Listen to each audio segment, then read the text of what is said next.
So you want to be a streamer. Well, have you ever thought about what it actually takes to be one? Hi, my name's Igor. I've streamed for just about 6 years, full time. I've never slowed down.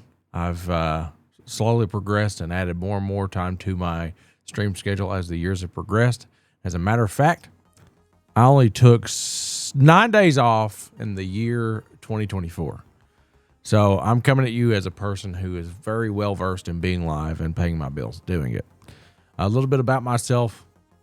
This is in my attic. There's 900 square feet up here, surrounded by basically the coolest man cave that I've ever dreamed about having as a child.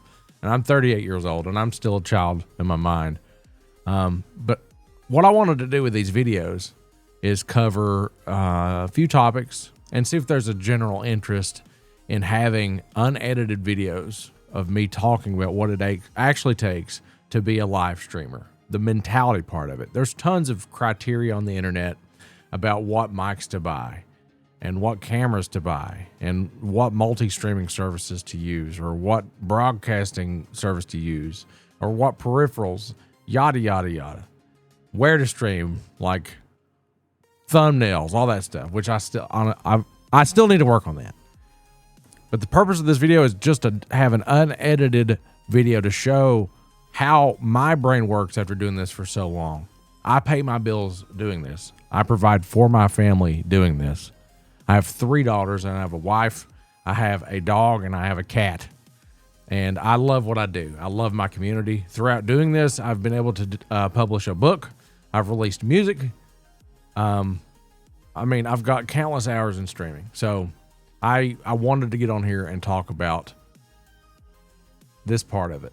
I don't think it's discussed enough. The thing is, when you're on the air with someone, you have to be able to off the cuff react like a human being. I know that probably sounds like simple, but you're streaming and you're going to be playing a game. Let me just go ahead and eliminate the first misconception. People aren't watching you because you're playing a game. They're watching you because you're entertaining. Or they may watch you because you're entertaining. You could very, very much mess up within the first few seconds of an engagement with somebody that joins your chat for the first time. So you need to be ready to have yourself on its best display at all times. So if you see a streamer that's made it and they say, turn your concurrent viewers off, which is something I don't know why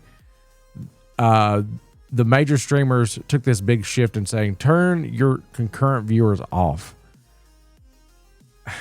Don't do that. I don't know if you needed to hear me say that. Don't do that. Please don't do that. You need to know when that 1 or that 2 goes up to 3, or that 3 goes up to 8, or tenfold. You need to know when things are peaking so you can dial it up a little bit.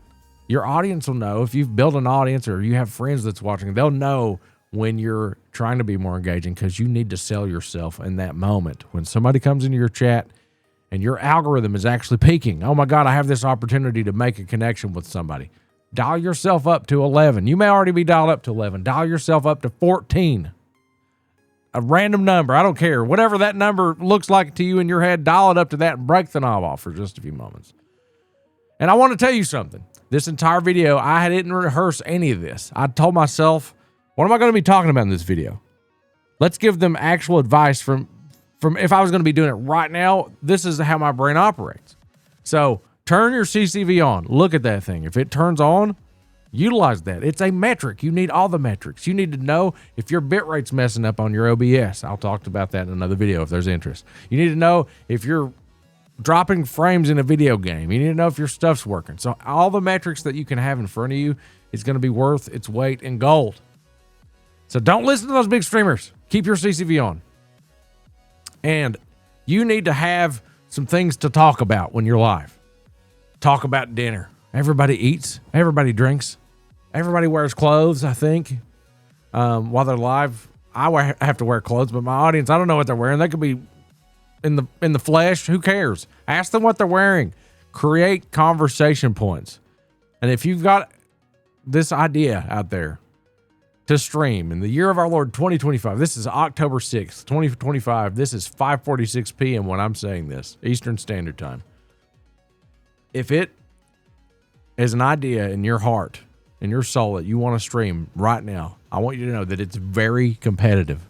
Multi-streaming is the future. You have to be able to go live on YouTube, on TikTok, on Twitch, on Facebook, on Kick, anywhere that could potentially get you an audience. Don't forsake any platform just because you think that they won't benefit you at all.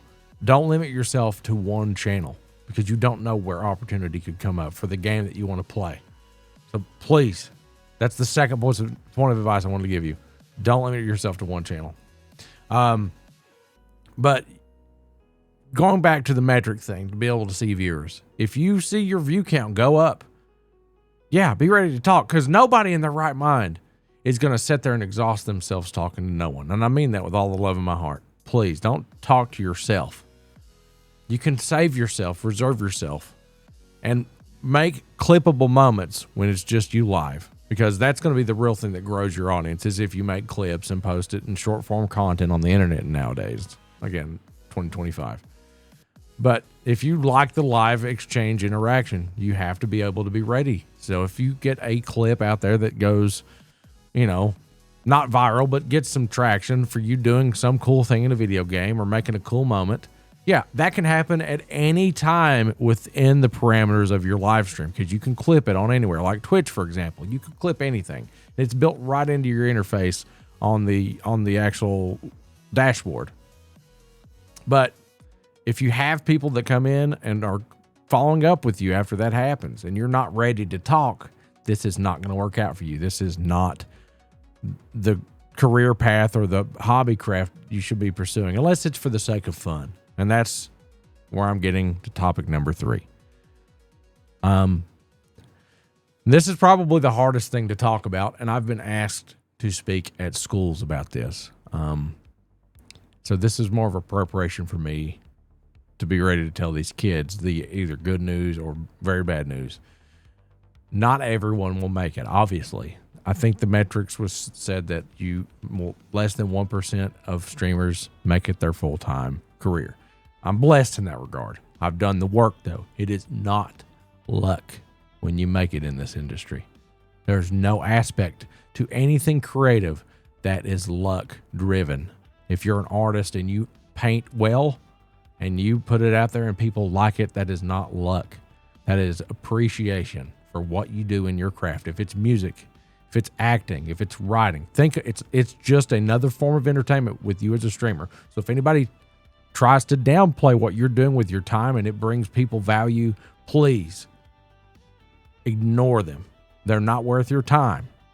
You have value as a streamer. If you're passionate about it and you provide purpose in people's lives, treat it as any other form of entertainment. Now, with that said, you could do everything right and still fail at this.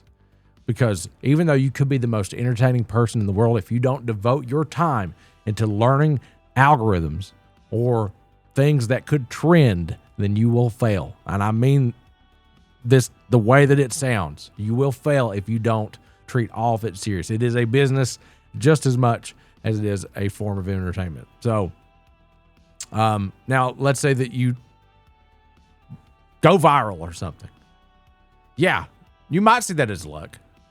The industry might see that as luck, but it's still up to you to capitalize and build a relationship with your audience. And that's what I want these videos to focus on.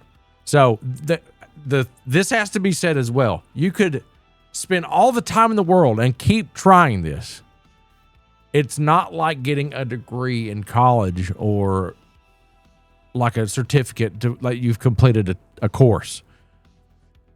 You could spend all this time and still fail at this. There's no guarantee that you'll make it. It's not like a job. You could do it for so long, it doesn't mean that you're going to get to do it. So you need to realize after you've spent X or Y amount of time doing this, if it's not working out for you, it's not meant for you. Unless it's fun. That's point number 4. If it's fun and it brings you joy, Don't let anybody stop you. But as long as your basic needs are met, your bills are paid, and you're not looking into this through some pipe dream like this could be a future for you, then keep doing it.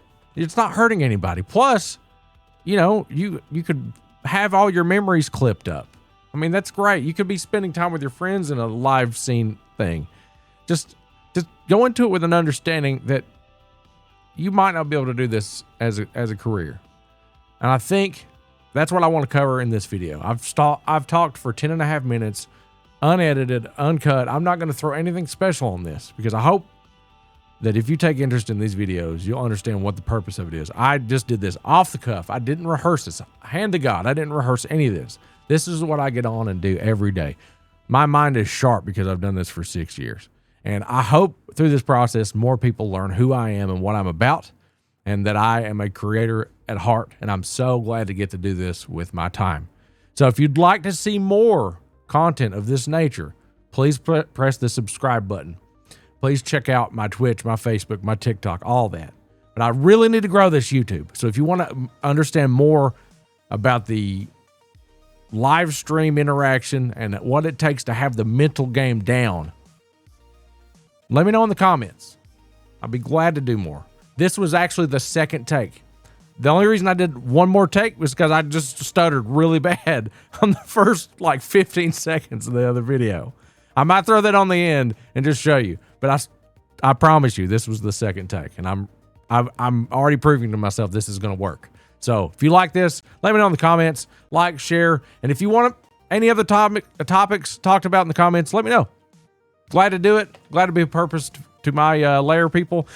Let me know in the comments too how long you've watched me and where you found me, what platform you found me on. Thanks for your time. This is Igor from Igor's Lair. Take care.